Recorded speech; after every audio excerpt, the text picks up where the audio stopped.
नमस्कार दोस्तों, पूर्ण स्टडी यूट्यूब चैनल पर आप सभी का स्वागत है।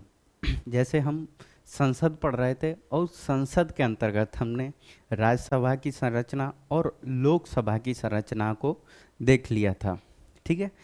और उससे संबंधित उनकी संसद के सदस्य कैसे बनते हैं और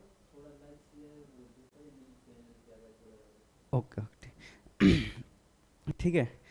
और सदस्य बनने की योग्यताएं और उससे संबंधित जो निर्हताएं होती हैं, ठीक है, उन चीज़ों को हमने देखा था, ठीक है।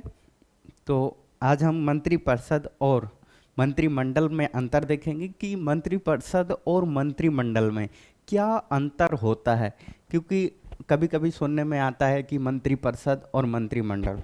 तो ठीक है, तो सबसे पहले आज हम इसमें देखेंगे कि मंत्रिमंडल और मंत्रिपरिषद में क्या अंतर होता है। हमने देखा था कि कल मंत्रिमंडल और मंत्रिपरिषद ये होता है, तो आज दोनों में एक तो अंतर कर लेते हैं कि मंत्रिमंडल और मंत्रिपरिषद में क्या अंतर होता है। तो सबसे पहले हम लिखते हैं मंत्रिपरिषद, ठीक है। एक साइड लिख लेंगे हम मंत्रिपरिषद और दूसरी साइड लिख लेंगे हम, क्या लिख लेंगे,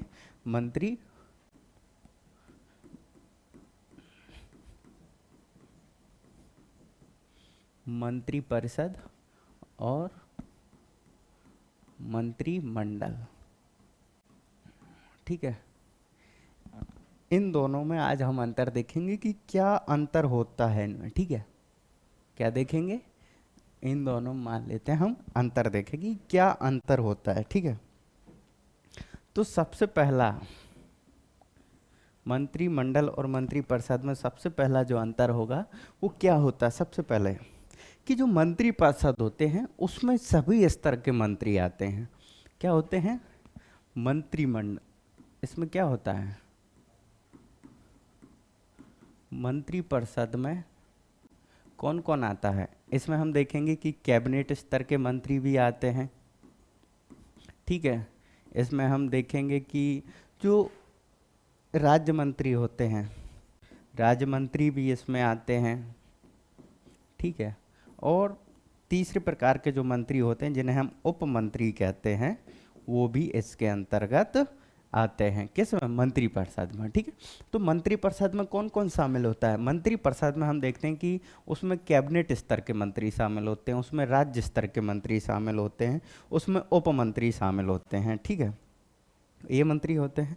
अब अगर मंत्रिमंडल की हम बात करें तो मंत्रिमंडल में सिर्फ कैबिनेट स्तर के मंत्री होते हैं। कौन से स्तर के, कैबिनेट स्तर के। अगर एक अंतर के आधार पर देखें तो हम पहला कहेंगे कि इसमें कैबिनेट स्तर के मंत्री होते हैं, ठीक है।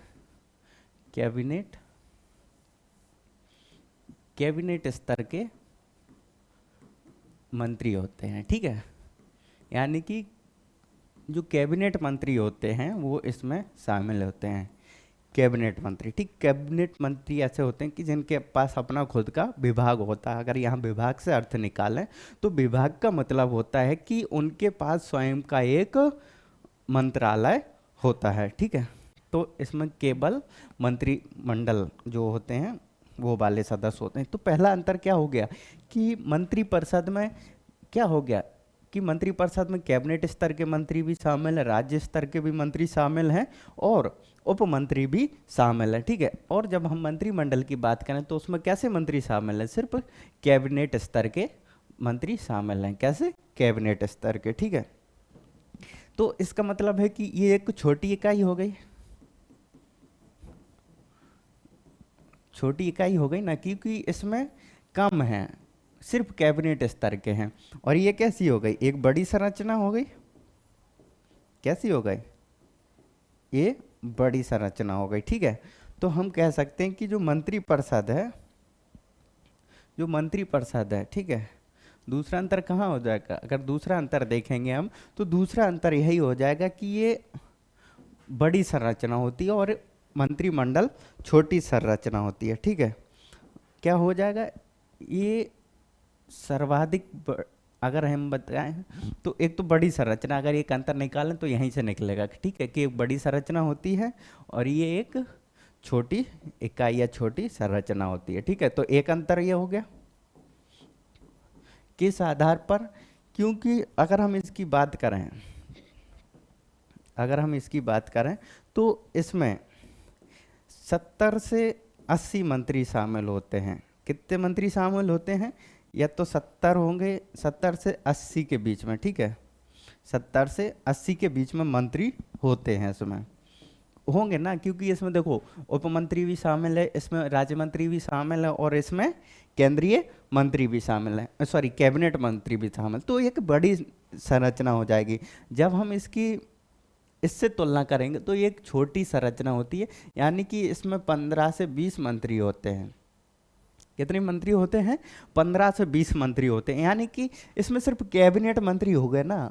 जब कैबिनेट मंत्री हैं तो इसका मतलब है कि कैबिनेट मंत्रियों की संख्या क्या होगी?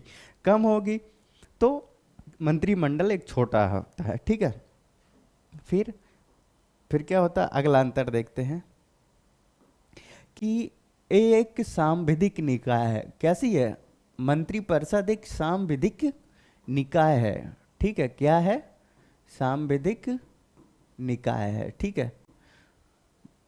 मंत्री परिषद जो है वो एक सांविधिक निकाय है। हमने बताया था कि सांविधिक निकाय ऐसे निकाय होते हैं जिनकी संरचना या जिनका स्रोत संविधान के किसी भाग या संविधान के किसी अनुच्छेद या आर्टिकल में मिलता है। वो संस्थाएं क्या होती हैं? सांविधिक संस्थाएं होती हैं, ठीक है। तो इसका कहाँ मिलता है? हम अगर इसकी बात करें तो ये आर्टिकल 74 और 75 दो जगह देखने को मिलता है हमको कि 74 और 75 में क्या है? एक मंत्रिपरिषद, ठीक है। 74 देखेंगे कि राष्ट्रपति की सहायता के लिए एक मंत्रिपरिषद होगी। लेकिन जब हम इसकी बात करते हैं तो इसको कब शामिल किया गया? इसको 44वें संविधान संशोधन 1978 में, ठीक है, आर्टिकल 352 में इसका प्रयोग किया गया है। किस शब्द का? मंत्रिमंडल का, ठीक है। अगर सबसे पहली बार कहीं प्रयोग किया गया तो कहाँ किया गया? तो इसका प्रयोग किया गया कि जो 44वां संविधान संशोधन हो गया था, ठीक है, 44वां अमेंडमेंट 1970, उसमें आर्टिकल 352, जहां हमने देखा था कि इसमें एक लिखित सलाह देगा राष्ट्रपति को कि देश में राष्ट्रीय आपातकाल लगाया जाए। तो सबसे पहले बार अगर मंत्रिमंडल का अगर कहीं जिक्र मिलता है तो कहाँ मिलता है? हम कहेंगे कि वो 352 में मिलता है, ठीक है। और जो मंत्रिपरिषद होता है, जो मंत्रिपरिषद होती है वो क्या होती है कि उसमें जो कार्यपालिका होती है, क्या होती है? कार्यपालिका की शक्तियां निहित होती हैं, ठीक है, शक्तियां निहित होती हैं, ठीक है। और क्या करती है? और ये करती कि जो मंत्रिमंडल के द्वारा कार्य दिया जाता है, इसके कार्य का निर्धारण कौन करता है? कार्य का निर्धारण कौन करता है? कार्य का निर्धारण करता है मंत्रिमंडल, ठीक है। कौन करता है? कार्य का निर्धारण कौन करता है? कार्य का निर्धारण करता है मंत्रिमंडल, ठीक है। ये क्या करता है? ये मंत्रिपरिषद की शक्तियों का प्रयोग करता है। क्या करता है?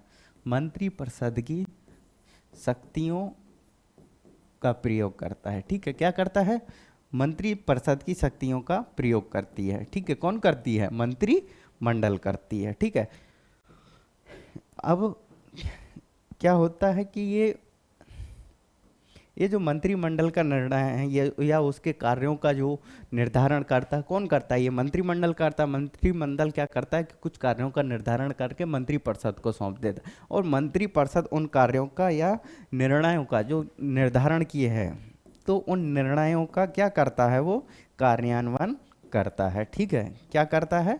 कार्यान्वयन करता है, ठीक है। कौन करता है? मंत्रिपरिषद करता है, ठीक है।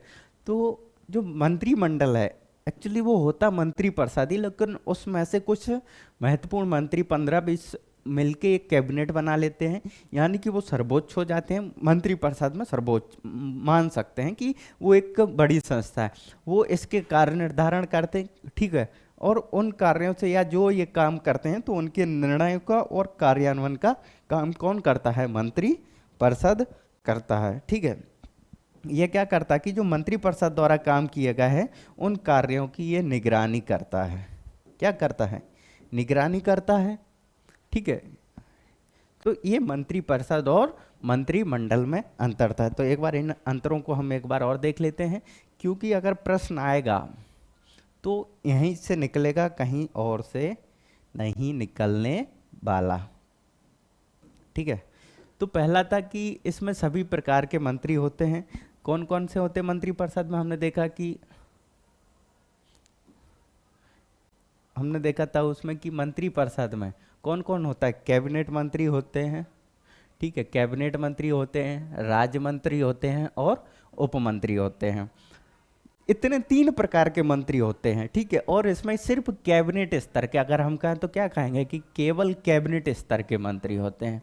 ठीक है, कैबिनेट स्तर के मंत्री होते हैं। ठीक है, कैसे होते हैं? कैबिनेट स्तर के होते हैं, यानी कि ये छोटी इकाई है और ये बड़ी इकाई है या बड़ी संरचना है। ठीक है, क्योंकि इसमें 70 से 80 मंत्री होते हैं और मंत्रिमंडल में कितने होते हैं? 15 से 20 मंत्री होते हैं। ठीक है, अगला क्या है? अगला अंतर देखेंगे तो क्या है कि एक सांविधिक निकाय है। कैसा निकाय है? सांविधिक निकाय है। ठीक है, इसका संविधान में जिक्र किया गया है और इसका आर्टिकल 352 में कौन सा अमेंडमेंट हुआ था? 44वां अमेंडमेंट हुआ था। ठीक है, 1978 में। तो उसके बिहाफ पे इसको इसमें रखा गया है, जोड़ा गया है। ठीक है, और अगला जो आर्टिकल है कि जो मंत्रिपरिषद होती है उसमें कार्यपालिका की समस्त शक्तियां, यानी कि संघ की समस्त शक्तियां, अगर हम यहाँ कहें कि संघ की जितनी भी संघ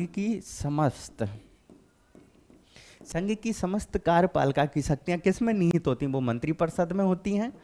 ठीक है, और मंत्रिपरिषद की शक्तियों का प्रयोग कौन करता है? मंत्रिमंडल करता है, क्योंकि इन्हीं से निकलकर बनता है वो। ठीक है, तो वो कुछ कार्य देता है मंत्रिपरिषद को, तो उनका कार्य का निर्धारण भी कौन करता है? मंत्रिमंडल करता है। और जो कार्य का निर्धारण करता है और नीतियों का निर्धारण करता है वो मंत्रिपरिषद क्या करता है? उनका कार्यान्वयन करता है। और जब कार्यान्वयन होता है तो इसकी ये निगरानी करता है। कौन करता है? मंत्रिमंडल करता है। ठीक है, तो ये मंत्रिपरिषद और मंत्रिमंडल में एक अंतर होता है। ठीक है, तो हमने 4-5 अंतर देखे। अगर कभी प्रश्न में आ जाए तो क्या होता है तो आप इनको आराम से कर सकते हैं। ठीक है, अब अगली बात क्या है कि हमने सुना होता है कि मंत्रिपरिषद होती है वो क्या होती है? वो लोकसभा के प्रति उत्तरदायित्व, जो सामूहिक उत्तरदायित्व होता है वो लोकसभा के प्रति होता है।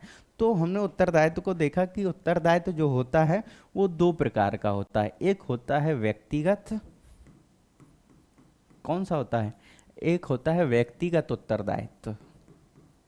ठीक है, और दूसरा होता है सामूहिक, कलेक्टिव, जिसको हम बोलते हैं सामूहिक उत्तरदायित्व।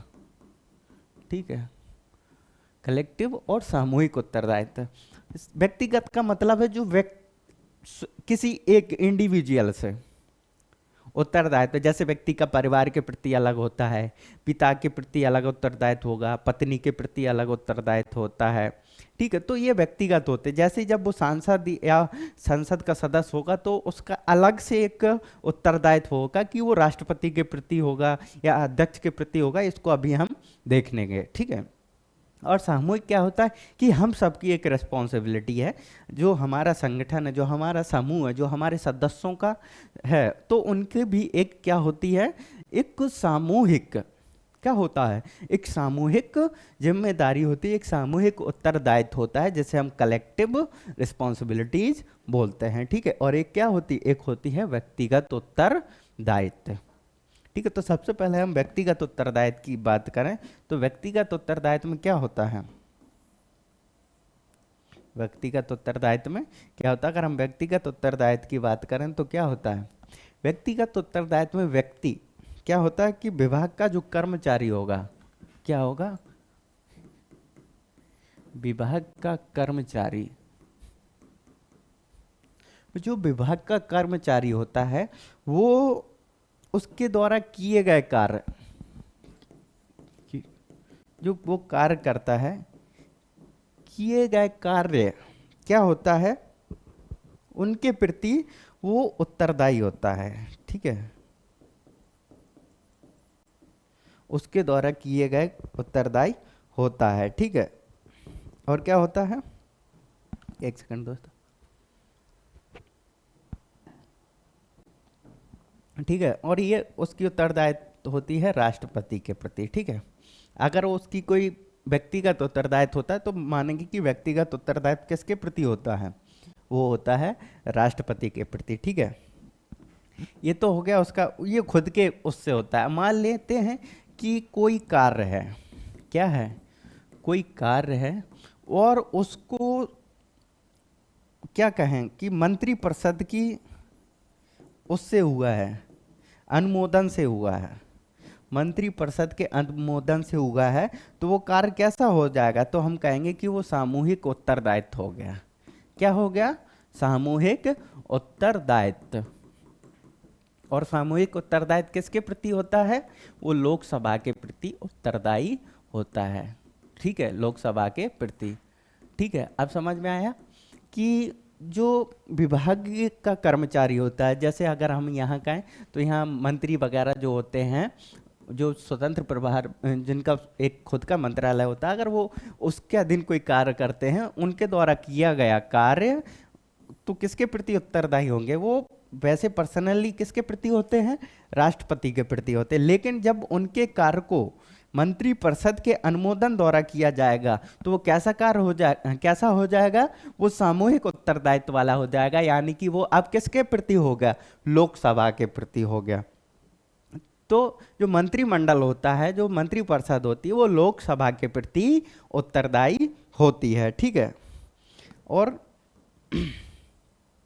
कैसे होती है, क्योंकि जो सबसे पहली बात तो लोकसभा के जो मंत्रिमंडल होती है वो लोकसभा के प्रति जिम्मेदार क्यों होती है, क्योंकि वो जो निर्णय लेते हैं, ठीक है, तो निर्णय सर्वसम्मति से लिए जाते हैं, ठीक है। कैसे लिए जाते हैं, सर्वसम्मति से, ठीक है, किसी एक सदस्य की अनुमति से नहीं, ठीक है। तो कैसे लिए जाते हैं, सर्वसम्मति से निर्णय लिए जाते हैं। कोई भी सदस्य इस निर्णय की क्या नहीं कर सकता है, आलोचना नहीं कर सकता है। अगर कोई भी सदस्य कोई निर्णय लिया गया है मंत्रिमंडल के द्वारा तो आलोचना नहीं कर सकता है, क्या नहीं कर सकता है, कोई आलोचना नहीं कर सकता है, ठीक है। तो सबसे एक बात क्या है कि निर्णय जो होगा वो सर्वसम्मति से होगा।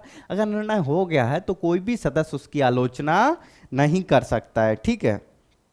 तो इसलिए कहा जाता है कि जो मंत्रिमंडल के सदस्य होते हैं वो क्या करते हैं कि वो, उनको एक कहावत है कि मंत्रिमंडल के जो सदस्य होते हैं उनका मानना है कि जो मंत्रिमंडल के सदस्य होते हैं कि जो साथ साथ डूबते हैं और साथ साथ तैरते हैं। क्या हो गया कि वो साथ साथ डूबते हैं और साथ साथ तैरते हैं, ठीक है, साथ साथ डूबते हैं और साथ साथ तैरते हैं, ठीक है, ऐसा माना जाता है, ठीक है।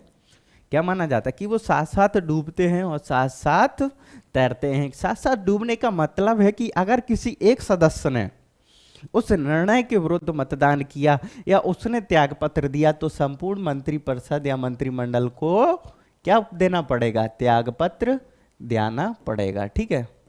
तो इसलिए कहा जाता है कि ये सामूहिक उत्तरदायित्व है, यानी कि सभी की क्या बनती है, वो रिस्पॉन्सिबिलिटी बनती है, ठीक है। ये हो गया हमारा। कभी कभी आपने सुना होगा एक किचन कैबिनेट होता है, ठीक है, इस शब्द का संविधान में जिक्र नहीं है लेकिन लोग बना लेते हैं, ठीक है। और इसमें 10 से 15 जितने भी रखने होते हैं वो मंत्री होते हैं। इसमें कुछ जरूरी नहीं कि सभी मंत्री हों, इसमें परिवार के सदस्य भी शामिल हो सकते हैं। तो प्रश्न आ जाए कि किचन कैबिनेट में केवल मंत्री शामिल होते हैं, तो ऐसा नहीं है, इसमें एक्सपर्ट लोगों को या किसी को भी रखा जाता है। किचन कैबिनेट है, इसका संविधान में कोई जिक्र नहीं है, ठीक है। तो हमने क्या देखा, हमने अभी देखा कि मंत्रिपरिषद और मंत्रिमंडल में क्या अंतर होता है, कि एक बड़ी संरचना होती है, एक छोटी संरचना होती है। उस प्रकार से हमने इन चीज़ों को देखा। फिर हमने सामूहिक उत्तरदायित्व और व्यक्तिगत उत्तरदायित्व को देखा, ठीक है। और अब हम देखेंगे कि जो कि उनका जो जो सदस्य होते हैं, कौन होते हैं, जो सदस्य होते हैं, ठीक है, मान लो उनका स्थान रिक्त हो जाए, स्थान रिक्त से संबंधित, ठीक है, किससे संबंधित, स्थान रिक्त से संबंधित अगर स्थान रिक्त होता है तो उसके संबंध में संविधान में क्या प्रावधान है। अभी हमने देखा कि संसद का सदस्य कैसे बनेंगे, राज्यसभा का सदस्य कैसे बनेंगे, लोकसभा के सदस्य कैसे बनेंगे, ठीक है, तो इन चीजों को देखा हमने। अब इन्हीं के क्रम में हम देखते हैं कि अगर पद यानी कि स्थान रिक्त होता है तो उसका क्या प्रावधान है, ठीक है, क्या प्रावधान है। तो स्थान रिक्त होने से संबंधित कहाँ प्रावधान है, अगर स्थान रिक्त होने की बात करें तो ये संविधान के आर्टिकल 101 में है। कहाँ है, संविधान का आर्टिकल 101 संसद सदस्य के रिक्त स्थान होने की बात बताता है, जो ठीक है। तो सबसे पहले देखते हैं कि क्या है। तो पहला होता है कि दोहरी नागरिकता। पहला क्या है, अगर हम बात करें तो पहली बात है कि दोहरी नागरिकता, दोहरी सदस्यता, सॉरी, दोहरी सदस्यता। दोहरी सदस्यता का मतलब है कि वो दोनों सदनों का सदस्य चुन लिया जाए, यानी कि राज्यसभा में भी और लोकसभा में भी, तो दोहरी सदस्यता नहीं होगी। मान लेते हैं कि ये कोई व्यक्ति है, ठीक है, ये लोकसभा और राज्यसभा में चुन लिया जाता है, ठीक है, तो क्या है, इसका भी सदस्य हो गया, इसका भी, यानी कि दो सदस्यता हो गई, तो इसी को हम कहते हैं दोहरी सदस्यता, ठीक है। क्या होती है, दोहरी सदस्यता, ठीक है। तो ये क्या होगा कि ये दोहरी सदस्यता नहीं होगी, उसको किसी एक का सदस्य रहना पड़ेगा, ठीक है। फिर क्या होता है, संविधान में इतना ही जिक्र है, ठीक है, अगर हम संविधान की बात करें तो इतना जिक्र है। फिर अगला क्या है, अगला एक हमने आपको बताया था कि एक है लोक प्रतिनिधि अधिनियम। क्या है, लोक प्रतिनिधित्व अधिनियम, ठीक है। ये क्या कहता है, स्थान रिक्त लोक प्रतिनिधि अधिनियम 1952, ठीक है, 1951 है, 1951 कि जो लोक प्रतिनिधि अधिनियम है वो क्या कहता है, संविधान के जो रिक्त स्थान के संबंध में अगर हम उसकी बात करें तो वो क्या कहता है, ठीक है। लोक प्रतिनिधि अधिनियम की सबसे पहली बात क्या कहता है, लोक प्रतिनिधि, इस अधिनियम को हम मेंस में पढ़ेंगे, पूरा एक टॉपिक ही दे रखा है, जीएस का सेकंड पेपर देखिएगा तो उसमें सीधा लिखा है कि लोक प्रतिनिधित्व अधिनियम, ठीक है, कि विशेषताएं और इस प्रकार की चीजें हो, तो उसको हम डिटेल्स में देखेंगे, एक दो दिन क्लास चलेगा उसका अच्छे से, ठीक है। तो क्या होता कि जो लोक प्रतिनिधि अधिनियम होता है, मान लेते हैं कि उसको दोहरी सदस्यता है, ठीक है, तो उसको 10 दिन के अंदर क्या करना होगा, 10 दिन के अंदर, यानी कि अगर वो अपनी सीट क्लियर नहीं करता है कि हमको कौन सी सीट चाहिए, तो माना जाएगा कि उसकी राज्यसभा की सीट खाली हो जाएगी, यानी राज्यसभा की सीट खाली हो जाएगी, ठीक है। अगर वो हमने बताया था कि ये ए है, ठीक है, और ये लोकसभा आरएस राज्यसभा में चुन लिया जाता है, तो अगर वो 10 दिन में नहीं बताता है तो उसका ये पद रिक्त हो जाएगा, ठीक है। कितने दिन में, 10 दिन का समय दिया गया है, ठीक है। तो लोक प्रतिनिधि अधिनियम कहता है कि अगर किसी सदस्य को दोहरी सदस्यता मिल गई है, दोनों सदनों में चुन लिया गया है, तो उसको 10 दिन के अंदर ये बताना होगा कि वो किस सदन में रहना चाहता है, वो राज्यसभा में रहना चाहता है या लोकसभा में रहना चाहता है। तो उसको कितने दिन में, उसको 10 दिन के अंदर बताना होगा। अगर वो 10 दिन के अंदर नहीं बताता है तो क्या होगा, उसकी राज्यसभा की सीट खाली मानी जाएगी, ठीक है।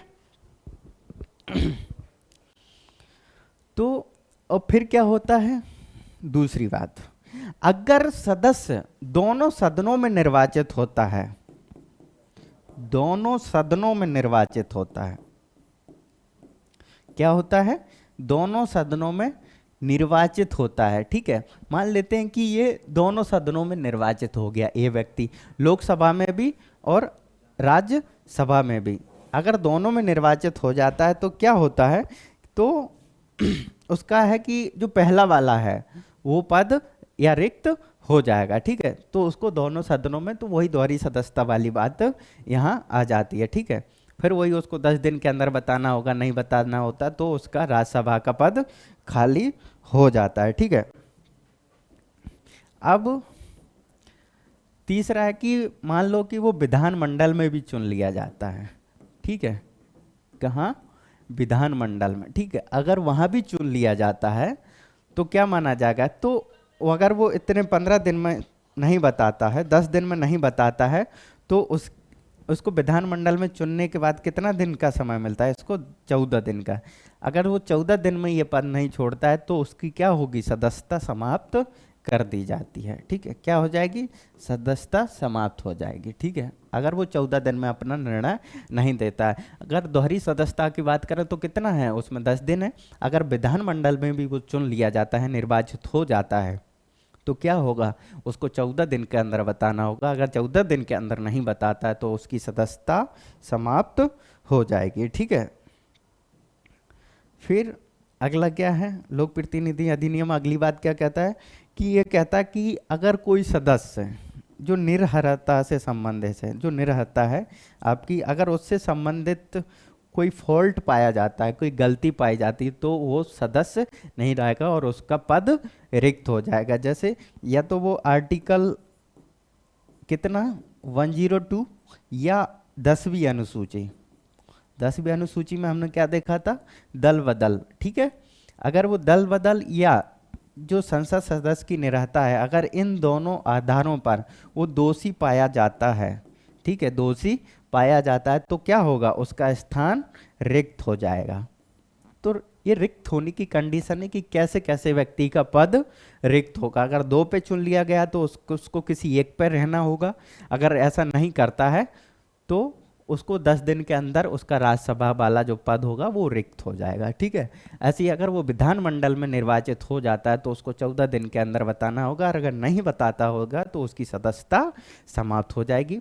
फिर होता है कि उसकी अगर निरहता से संबंधित कोई जो उसकी उल्लंघन करता है, कि उसकी ये निरहता थी, यदि वो आर्टिकल 102 के अंतर्गत दोषी पाया जाता है या 10वीं अनुसूची के अंतर्गत वो दोषी पाया जाता है कि उसने दल बदल के आधार पर कोई फॉल्ट पाया गया, तो उसके आधार पर भी उसका पद रिक्त हो जाएगा। ठीक है, ये हो गया।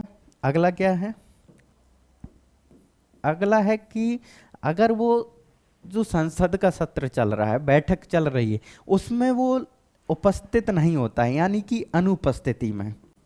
ठीक है, क्या है कि वो अनुपस्थित रहता है। ठीक है, अगर वो अनुपस्थित रहता है 60 दिन तक। ठीक है, अगर कोई सदस्य संसद की बैठकों में 60 दिन तक लगातार अनुपस्थित रहता है तो क्या माना जाएगा, तो उसकी सदस्यता समाप्त कर दी जाएगी। ठीक है, इसका मतलब है अगर इन दिनों की बात करें तो इसमें सत्रावसान के दिन और स्थगन के दिन, इनको नहीं गिना जाएगा, स्थगन के दिन नहीं। ठीक है, या स्थगन का समय नहीं गिना जाएगा। तो ये पॉइंट करने वाली बात है। अगर कभी प्रश्न में आ जाए कि कोई संसद सदस्य या सदस्य वो अब बैठकों में 60 दिन तक उपस्थित नहीं रहता है तो उसकी सदस्यता समाप्त की जाएगी, तो ये लाइन तो सही है। अगर उसमें और आगे लिखा हो कि उसमें सत्रावसान का समय ऐड होता है या नहीं होता है, या स्थगन का समय जोड़ा जाता है या नहीं, तो ये दोनों का समय नहीं जोड़ा जाता है। ठीक है, नहीं जोड़ेगा ये वाला समय। तो इसका मतलब है कि इन दोनों समय को घटाकर जो 60 दिन बनेंगे, अगर उनमें वो लगातार नहीं होता है तो उसकी सदस्यता या उसका पद रिक्त हो जाएगा। ठीक है, तो ये थे उसके रिक्त से संबंधित प्रावधान कि कैसे व्यक्ति क्या होगा कि उसका पद रिक्त होगा। मान लेते हैं कि उस पर कोई कार्रवाई की गई है। ठीक है, यानी कि उसको निष्कासित कर दिया गया है। क्या कर दिया गया, उसको निष्कासित कर दिया गया, यानी कि उसको हटा दिया गया है, तो तब भी उसका पद रिक्त माना जाएगा। ठीक है, ये हो गया। अगला क्या है, अगला है कि वो राष्ट्रपति निर्वाचित हो जाए। अगर वो सदस्य है तो राष्ट्रपति निर्वाचित हो जाए, या क्या है अगला कि उसे राज्यपाल बना दिया जाए।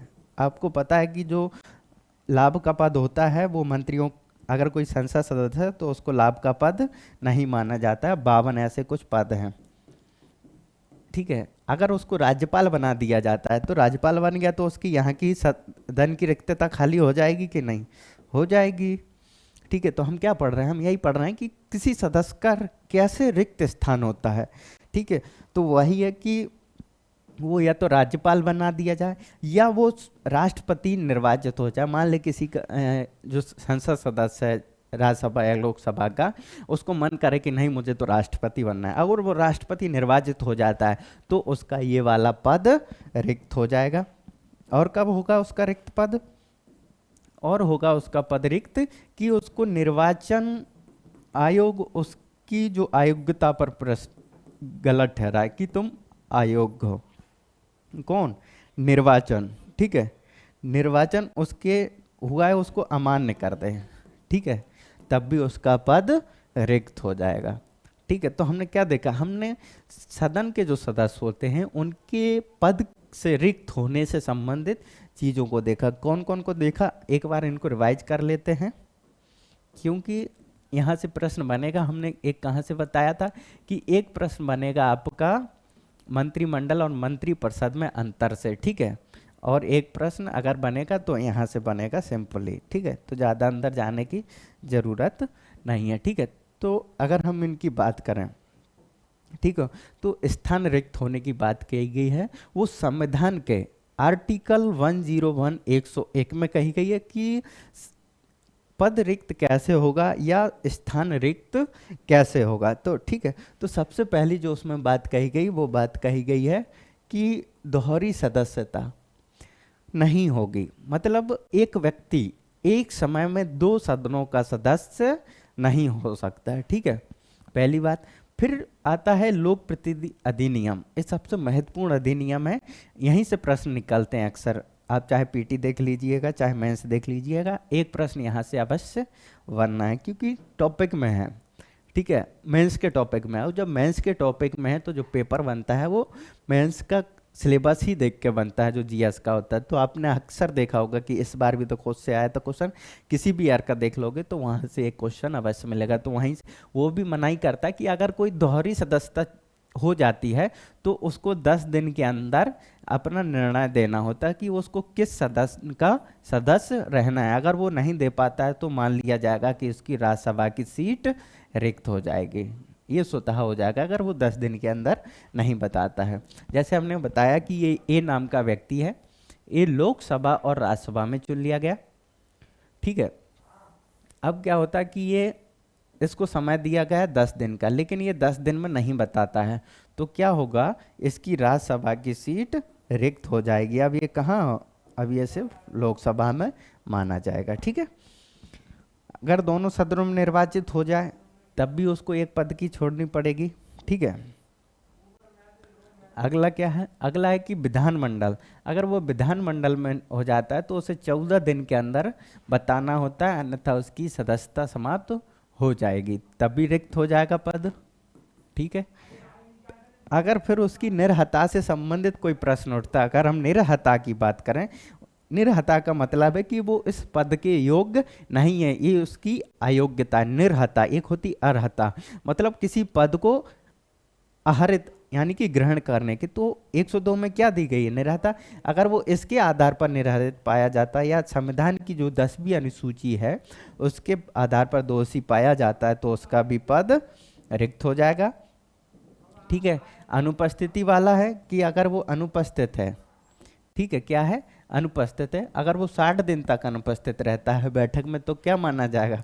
वो अनुपस्थित माना जाएगा, ठीक है। तो उसमें हमने क्या देखा? 2 चीज़ें नोट करने लायक हैं, वो ये हैं कि सत्रावासन का समय और स्थगन का समय, इन दोनों को नहीं जोड़ा जाता है, इनको माइनस करके, ठीक है। मान लो अगर 70 दिन आपकी बैठक चली, उसमें से जो लोकसभा अध्यक्ष होता है और उसने कर दिया कितने दिन का? 12 दिन का सत्रावसान। अगर इसमें से 70 में से 12 गया तो कम बचे ना, तो वो ये समय निकाल के तो ये 12 दिन नहीं जोड़ेगा।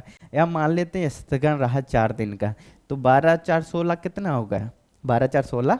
ठीक है, तो 70 में से 16 घटा के, तो ऐसे करके अगर उसके 60 दिन बनते हैं लगातार वो नहीं आता है तो उसका स्थान रिक्त मान लिया जाएगा, या फिर उसको सदन से निष्कासित कर दिया जाए, उसको सदन से हटा दिया। निष्कासित कब किया जाएगा? जब वो उस पर अनुशासनात्मक कार्यवाही की जाए। ठीक है, अनुशासनात्मक कार्यवाही, ठीक है, कौन करता है? ये अध्यक्ष करता है, लोकसभा। ठीक है, ऐसा कर सकता है, तो यानी कि उसको निष्कासित किया जा सकता है। ठीक है, आपने कभी देखा होगा जब आप स्कूल में होते हैं, ठीक है, या तो टीचर आपने कोई शरारत की है तो आपको क्या करता है? टीचर बोल देता है कि जाओ आज की क्लास में आप नहीं बैठोगे मेरी क्लास में, या आप 3 क्लास में नहीं बैठोगे। अगर टीचर नहीं बोलता है, जो आपका सीआर होगा, जिसको आप बोलते हैं क्लास मॉनिटर, ठीक है, स्कूल लेवल पर क्लास मॉनिटर बोलते हैं, जब वो यूनिवर्सिटी या कॉलेज लेवल पे आ जाता है तो सीआर बोलते हैं। ठीक है, तो क्या होगा?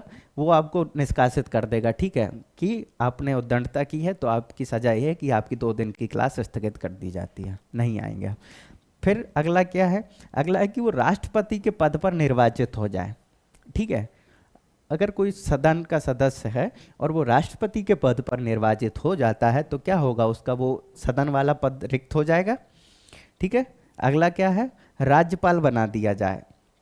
अगर किसी सदन के सदस्य को राज्यपाल बना दिया जाता तब भी उसका रिक्त पद हो जाएगा, तो याद रखना है। और अगली बात जो है लास्ट, वो है कि निर्वाचन, उसका जो सदस्य का निर्वाचन हुआ है उसको क्या कर दे? अमान्य घोषित कर दे, तब भी उसका पद रिक्त माना जाएगा। ठीक है, ये होगा इससे संबंधित चीजें। अब देखते हैं कि कुछ अधिकारी होते हैं, ठीक है, संसद में। ठीक है, तो कौन होते हैं? अधिकारी, यानी कि जो उस काम को संचालित करते हैं उसमें। ठीक है, तो हम देखेंगे कि दोनों सदनों में होंगे, राज्यसभा में भी होते हैं और लोकसभा में भी होते हैं।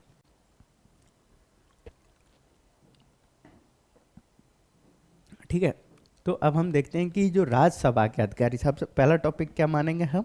अगर इस टॉपिक को कहें तो कहेंगे कि अधिकारी। ठीक है, अधिकारी भी दोनों में होती है, लोकसभा और राज्यसभा है।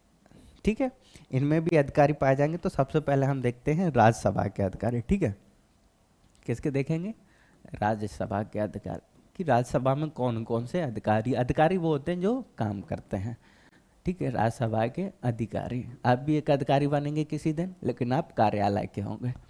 ठीक है, या इनके अधीन काम करेंगे, होंगे आप भी अधिकारी। ठीक है, तो राज्यसभा के अधिकारी के में अगर हम सबसे पहली बात करें तो वो कौन होता है? वो होता है सभापति। कौन होता है? सभापति। अगर अधिकारियों की हायरार्की में बात करें तो कौन होता है? एक होता है सभापति, यानी कि इसी को हम बोलते हैं पीठासीन। कौन होगा? पीठासीन अधिकारी। जो अध्यक्ष होता है, जैसे लोकसभा में लोकसभा अध्यक्ष, तो उसको पीठासीन बोलते हैं। और राज्यसभा में कौन होता है? सभापति। ठीक है, अगर सभापति की बात करें तो जब आप आर्टिकल, संविधान का जब आर्टिकल 89 क्लॉज 1 देखेंगे, ठीक है, तो उसमें लिखा है कि भारत का उपराष्ट्रपति, भारत का उपराष्ट्रपति पदेन सभापति होगा। ठीक है, क्या लिखा है? कि जो भारत का उपराष्ट्रपति है वो पदेन सभापति होगा। तो आपने देखा होगा कि राज्यसभा का सभापति कौन होता है? उपराष्ट्रपति। राज्यसभा का पदेन सभापति होगा। ठीक है, ये कहाँ चर्चा की गई है? आप देखेंगे संविधान का आर्टिकल 89 क्लॉज 1। ठीक है, तो वहाँ इसकी बात की गई है। ठीक है, सभापति।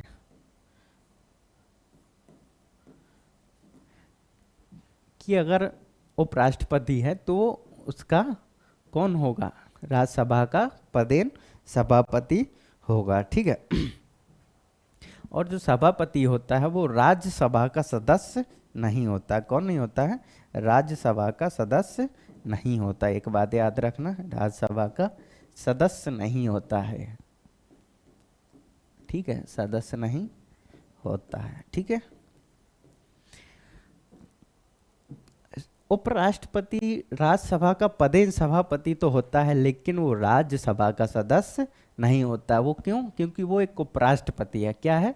उपराष्ट्रपति। ठीक है, और हमने क्या देखा था कि जो में होता है उसके पास दोहरी सदस्यता नहीं होती, कोई एक होती है, ठीक है। इसलिए वो उपराष्ट्रपति के रूप में यहाँ पदेन सभापति होता है।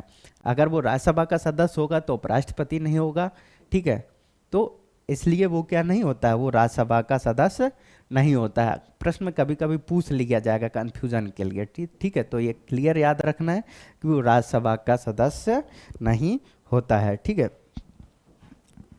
अगली बात क्या है कि सभापति को हटाने का संविधान में कोई जिक्र नहीं है। सभापति को हटाने का संविधान में कोई प्रावधान नहीं है, ठीक है, कोई प्रावधान नहीं है। उसको हटाया जाएगा तो कैसे हटाया जाएगा, उसको उपराष्ट्रपति पद से हटाना होगा। अगर उसको उपराष्ट्रपति ही नहीं रहेगा तो पदेन सभापति कैसे रहेगा, ठीक है। तो ये क्लियर याद रखना कि उसको उपराष्ट्रपति पद से हटाना होता है, ठीक है। और क्या है, जब वो राष्ट्रपति का कार्यभार होता है, जब वो राष्ट्रपति कार्यवाहक होता है तो वो पदेन सभापति नहीं होता है, पदेन सभापति नहीं होता है, ठीक है। एक बात और रखना कि जब उपराष्ट्रपति राष्ट्रपति के रूप में कार्यवाहक के रूप में कार्य कर रहा होता है तब वो क्या नहीं होता, पदेन सभापति नहीं होता है, ठीक है। तब वो पदेन सभापति नहीं होता है, ये बात याद रखना, ठीक है। अगला क्या है, अगला है कि जब इसको हटाने का कार्य किया जाता है, जब सभापति को हटाने का कार्य किया जाता है, सभापति को हटाने का कार्य किया जाता है तो वो अपने क्या नहीं होता, अपने पद पर नहीं होता, सभापति के रूप में कार्य नहीं करता है, ठीक है। सभापति के रूप में कार्य नहीं करता है, ठीक है। क्या बोलेंगे कि वो सभापति के रूप में कार्य नहीं करता है, जबकि वो क्या कर सकता है, वो बैठक में भाग ले सकता है, बोल सकता है, ठीक है, बोल सकता है, ठीक है। और क्या कर सकता है वो, और मतदान नहीं दे सकता। क्या नहीं दे सकता, वो मतदान नहीं दे सकता, यानी कि जो निर्णायक मत होता है वो नहीं दे सकता, निर्णायक मतदान नहीं, समझे। तो ये है आपका सभापति, ठीक है। कि सभापति का मतलब है कि जो उसको हटाने की प्रक्रिया चल रही हो उसको नोटिस दे दिया जाएगा, ठीक है। जब नोटिस दे दिया जाएगा तो वो उस समय हटाने की प्रक्रिया में राज्यसभा का पदेन सभापति के रूप में कार्य नहीं करेगा, ठीक है। यद्यपि वो जा सकता है, सदन की कार्यवाही में बैठ सकता है, बोल सकता है, लेकिन क्या नहीं कर सकता है, वो मतदान नहीं कर सकता है, ठीक है। तो एक ये बात हो गई। और क्या है अगली बात है कि उसका जो कार्यकाल होता है वो 5 वर्ष का होता है। कितना होता है, 5 वर्ष का कार्यकाल होता है, ठीक है। 5 वर्ष का कार्यकाल होता है, ठीक है। कितना होता है, 5 वर्ष का। तो ये बात समझ में आ गई। और एक बाकी सारे काम इसके कैसे होते हैं, जैसे लोकसभा अध्यक्ष के होते हैं वैसे ही इसके काम होते हैं। लोकसभा अध्यक्ष के जो काम होते हैं उसी प्रकार इसके काम होते हैं, लेकिन कुछ अंतर होते हैं। क्या अंतर होते हैं, तो अगर हम उसके अंतरों की बात करें, ठीक है, अगर हम उसके अंतरों की बात करें तो हम कहेंगे कि धन विधेयक, ठीक है, एक हो गया धन विधेयक और दूसरी हो गई संयुक्त बैठक, संयुक्त बैठक, ठीक है। धन विधेयक का निर्धारण कौन करता है, लोकसभा अध्यक्ष, ठीक है। कि कौन सा विधेयक धन विधेयक है इसका निर्णय कौन करता है, सिर्फ केवल इसका निर्णय करता है लोकसभा अध्यक्ष। संयुक्त बैठक की अध्यक्षता कौन करता है, वो उपसभापति नहीं, वो करता है लोकसभा का अध्यक्ष, ठीक है। तो ये दो अंतर होते हैं, बाकी इसमें कोई अंतर नहीं होता। एक अंतर अगर कहीं देखने को मिलता है तो वो ये है मतदान देने को। जब लोकसभा अध्यक्ष को हटाने की प्रक्रिया चल रही हो तो वो बैठ सकता है, बोल सकता है, और मतदान भी कर सकता है, लेकिन हम कहें कि निर्णायक मतदान बिल्कुल नहीं कर सकता है वो, ठीक है। वो एज आ सांसद जो और सदस्य करते हैं वैसे ही मत दे सकता है, ठीक है। तो एक बार इनको फिर से समराइज कर लेते हैं कि क्या है।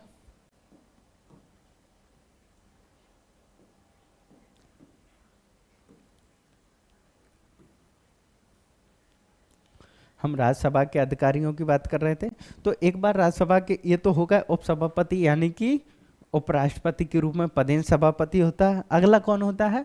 अगला होता है उप सभापति। इसको भी देख लेते हैं, ठीक है। कौन होता है?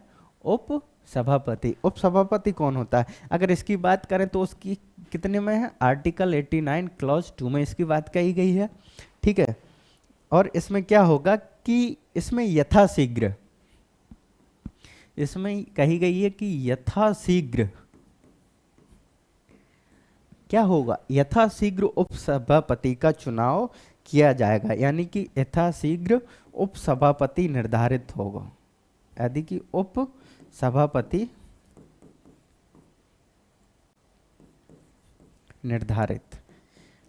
निर्धारण किया जाए या निर्धारित किया जाए, immediately, as soon as possible, जितना जल्दी हो सके उतनी जल्दी सभापति का निर्धारण किया जाए, ठीक है। और ये क्या होता है? ये राज्यसभा के प्रति उत्तरदायी नहीं होता है। किसके प्रति नहीं होता? ये राज्यसभा के प्रति उत्तरदायी नहीं होता है। सॉरी, किसके प्रति उत्तरदायी होता है? ये राज्यसभा के प्रति उत्तरदायी होता है, ठीक है। सॉरी एक्सट्रीमली, ये किसके? ये राज्य उपसभापति जो होता है, एक बार और ध्यान से सुन लो, कोई कंफ्यूजन नहीं। जो उपसभापति होता है वो राज्यसभा के प्रति उत्तरदायी होता है, लेकिन उपसभापति के नहीं, राज्यसभा के प्रति उत्तरदायी। अगर किसकी बात करें तो सभापति के नहीं, सभापति के नहीं, ठीक है। तो ये याद रखना कि जो उपसभापति होगा ना, सबसे पहली बात तो इसको यथाशीघ्र निर्धारित किया जाएगा कि कौन उपसभापति होगा। दूसरी बात, जब इसको निर्धारित कर दिया जाएगा तो जो उपसभापति के पद पर होगा वो राज्यसभा के प्रति उत्तरदायी होगा, ना कि उपसभापति के। अगर प्रश्न में आ जाए कि निम्नलिखित में से चर्चा कीजिए कि उपसभापति राज्यसभा के प्रति उत्तरदायी होता है, उपसभापति लोकसभा के अध्यक्ष के प्रति उत्तरदायी होता है, या फिर उपसभापति पदेन सभापति के रूप में उत्तरदायी होता है, तो इनमें से हम कहेंगे कि वो सिर्फ राज्यसभा के प्रति उत्तरदायी होगा, ठीक है। ये हमने देखा। अब इससे आगे देखते हैं उपसभापति के बारे में, ठीक है। मान लेते हैं कि अगर सदन में उसको हटाने की कोई कार्रवाई चल रही है, ठीक है, हटाने की कोई कार्रवाई चल रही है, ठीक है, क्या चल रही है? उसको हटाने की कार्रवाई चल रही है। तो इसका मतलब है कि वो भाग नहीं लेगा, यानी कि क्या करेगा? वो मतदान नहीं दे सकता और इस प्रकार की चीजें चल रही होंगी, ठीक है। तो वो जो सभापति को होती है वही होता है, ठीक है। तो इससे संबंधित कोई नहीं है ज्यादा। अब होते हैं कि उसका पद रिक्त हो। क्या हो? पद रिक्त किन किन स्थितियों में होगा, ठीक है। उपसभापति बन गया तो ये दो चीजें हैं, हटाने की प्रक्रिया चल रही, क्या चल रही, वो भी सब सेम होगी पदेन सभापति के। फिर देखेंगे कि पद रिक्त कैसे होता है। सबसे पहला तो हो कि वो त्याग पत्र दे दे, ठीक है। क्या दे दे? त्याग पत्र दे दे। दूसरा है कि उसका कार्यकाल पूर्ण हो जाए। क्या हो जाए? कार्यकाल पूर्ण हो जाए। और तीसरा क्या है? तीसरा है कि उसको जो प्रस्ताव से बहुमत, जो हटाने का जो प्रस्ताव है उसको बहुमत से, हटाने का प्रस्ताव बहुमत से पारित हो जाए। कैसे हो जाए? बहुमत से। हम कहेंगे कि उसका जो प्रस्ताव है वो बहुमत से पारित हो जाए तो वो रहेगा, और जैसे ये रहेगा तो वो पीठासीन नहीं होगा, ठीक है। ओके, तो ये उसके पद रिक्त होने से संबंधित चीजें हैं। तो ये हमने देखा किसका? जो राज्यसभा का अधिकारी होते हैं। एक तो सभापति हो गया, यानी कि पदेन सभापति उपराष्ट्रपति के रूप में जो काम करते हैं वहाँ, और दूसरा हो गया उप सभापति, ठीक है, जिसको आर्टिकल 89(2) में निर्धारित किया गया, ठीक है। फिर अगला कौन होता है? अगला होता है इसमें एक महासचिव। कौन होता है? महासचिव।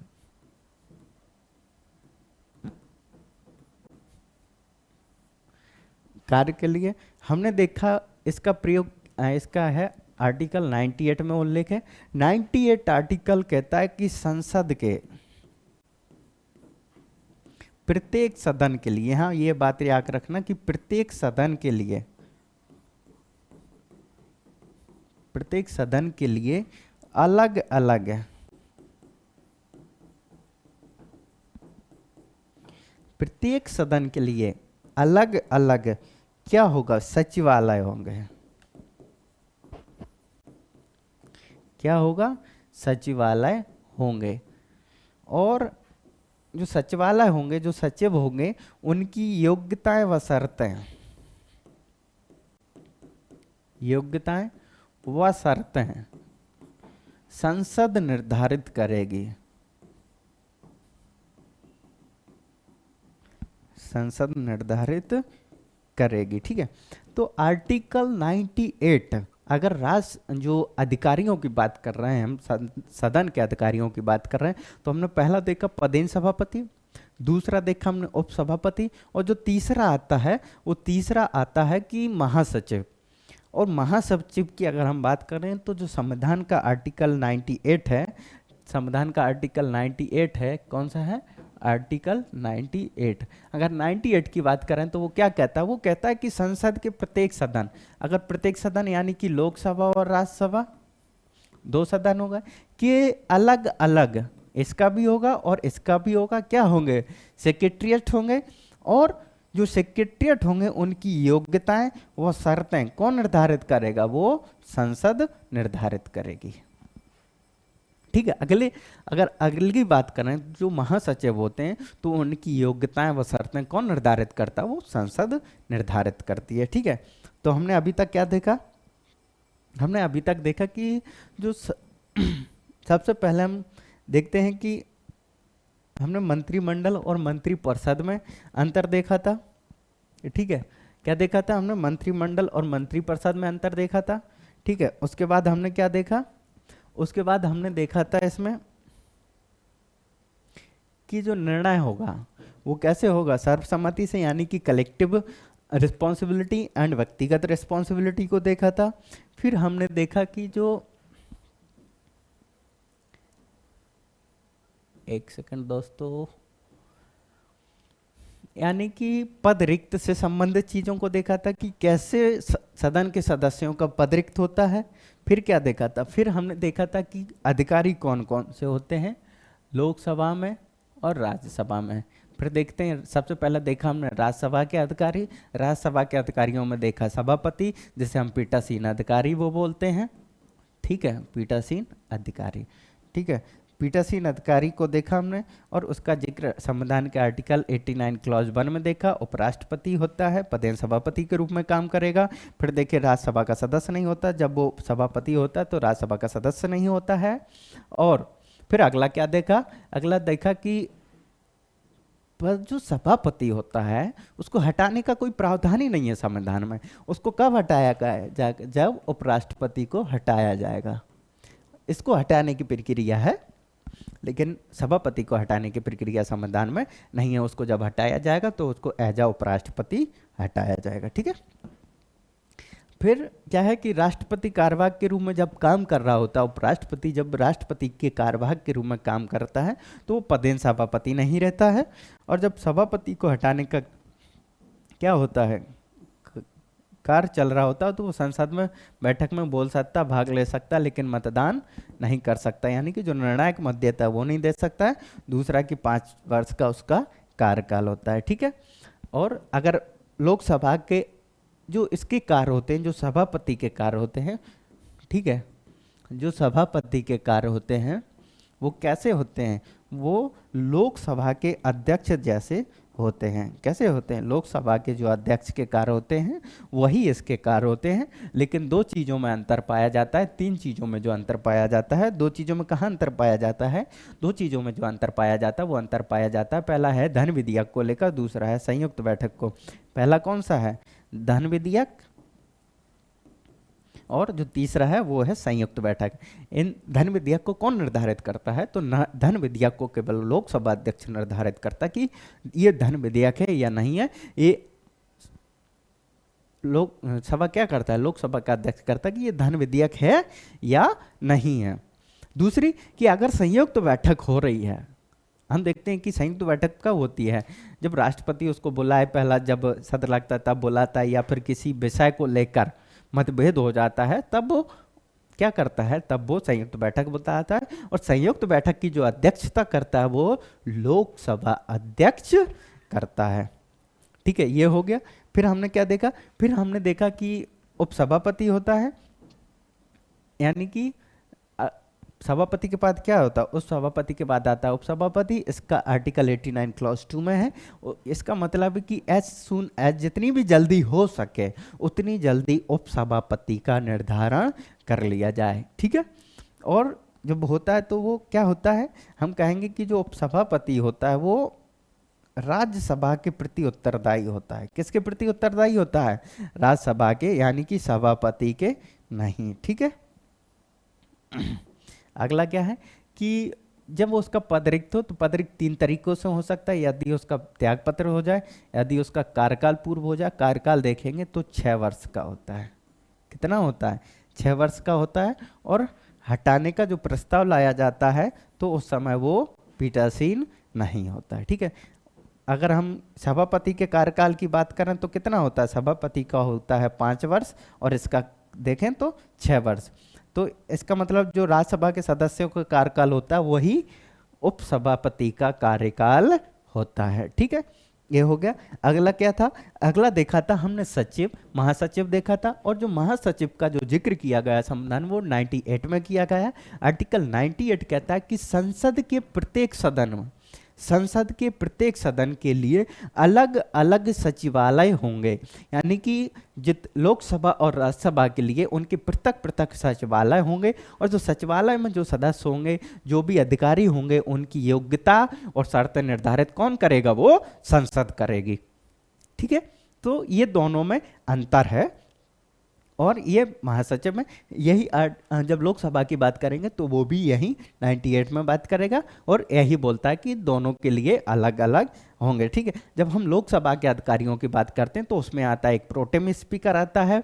लोकसभा प्रोटेम स्पीकर वो होता है जिसको अस्थायी तौर पर चुना जाता है पहले सत्र के दौरान, फिर वो अध्यक्ष चुन लेते हैं।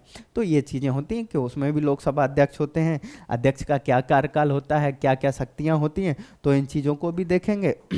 अब इसके आगे हम अगली क्लास में देखेंगे कि लोकसभा में कौन कौन से अधिकारी होते हैं, लोकसभा अध्यक्ष की क्या क्या शक्तियां होती हैं, क्या क्या करता है वो। इन सारे चीज़ों को कब देखेंगे? अगली क्लास में देखेंगे। आज की क्लास यहीं समाप्त करते हैं और आशा करते हैं कि आपको ओनो स्टडी के द्वारा जो आपको पढ़ाया जा रहा है वो बहुत ही सटीकता, सारगार्भिक और प्रमाणिकता के साथ पढ़ाया जा रहा है।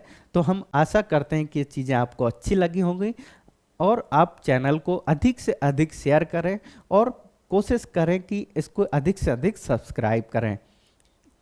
ठीक है, क्योंकि हम पहले भी बोले हैं कि आपका रिस्पांस हमारे लिए एक एनर्जी होता है। हम उसको, या हमारी ओनो स्टडी की टीम है वो इसको बेहतर बनाने की कोशिश करी है, दिन रात लगी है। ठीक है, हमारे जो सहकर्मी हैं वो दिन रात मेहनत करते हैं। तो आपकी रिस्पॉन्सिबिलिटी आपकी बनती है कि हम इस चैनल को सब्सक्राइब करें और अधिक से अधिक शेयर करें। ठीक है, थैंक यू, धन्यवाद।